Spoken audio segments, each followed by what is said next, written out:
Ukrainian President Volodymyr Zelensky said on Sunday that he's willing to step down if it would bring peace to Ukraine, even suggesting he could trade his resignation for his country's NATO membership.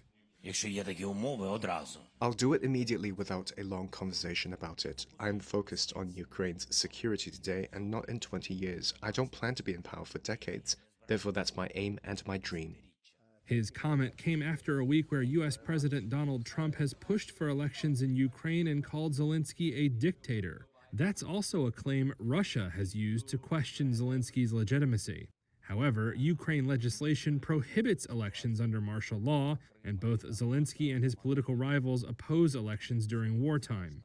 On Sunday, Zelensky also said he had hoped to see Trump as a partner for Ukraine, not only as a mediator to end the war with Russia.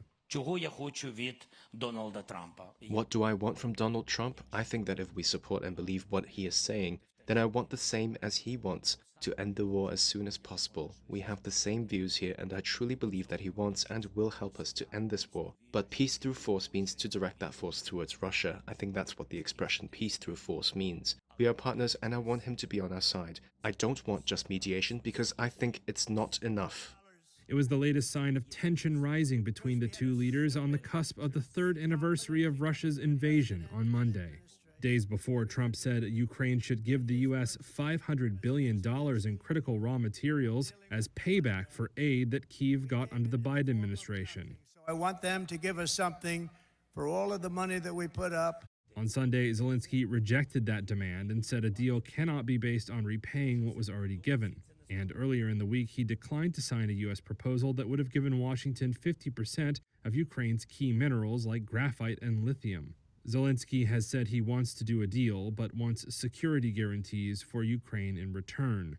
Separately, U.S. officials have begun direct talks with Russia without Kyiv's involvement, raising concerns in Europe that Ukraine could be excluded from peace talks. On Monday, the United Nations General Assembly is set to vote on a U.S.-backed resolution urging an end to the war.